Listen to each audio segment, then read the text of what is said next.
Jesus is interested in what we think about who he is.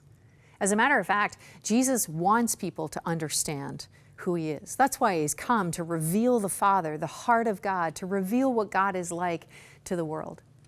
In Mark's gospel, in chapter 8, he has this discussion with the Apostle Peter about what people are saying. And then he says to Peter, "What do you say? Who do you say that I am?" And Peter makes this confession, "You're the Christ." And Jesus is happy that he's come to that understanding. See, so many of us maybe don't understand who Jesus is, or we have preconceived ideas or misconceptions about what God is like. Maybe things we heard from childhood, maybe things we thought we understood from the movies, but we don't really understand who Jesus is. And this is the thing, Jesus wants us to understand. Just before this conversation with Peter, Jesus has this occasion where he heals a blind man. And all through Mark's gospel, there's a lot of recurring blindness being healed, because God wants to heal our spiritual blindness. God wants people who don't see to see who he is.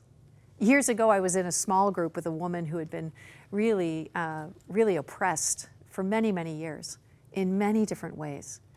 She was not a fan of religion, because one of the oppressed things that happened to her happened at the hands of Christians, or people who said they were Christians but mistreated her.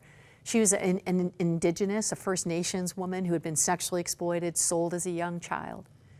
And we were in a small group. I said, I just want to do this exercise where we close our eyes and we imagine, we ask Jesus to reveal himself to us just in our imaginations, just for fun, just to kind of loosen ourselves up to the presence of who God is in our lives. And she reluctantly did the exercise. I remember when it came to her, she said, "I didn't see anything." I said, "Are you sure you really saw nothing? Like you saw a black, when you closed your eyes and you asked God to reveal himself, you saw nothing?" She said, "Well, that's not true. I did see something, but it makes no sense." I said, "Well, tell me what you saw." She said, "Well, I saw fur, and I saw a nose, and I saw whiskers." I was beginning to think, why did I ask? This is crazy. But then eventually said, "Wait a minute."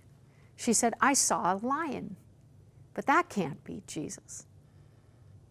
I was able to help her understand that a lion of the tribe of Judah, one of the ways that Jesus is described in the scriptures, the lion of the tribe of Judah is the God who comes and roars on behalf of those who've been oppressed, who comes with justice, who comes with rightness, who comes to set the captives free. I said, Jesus is like a lion who roars for you, my friend.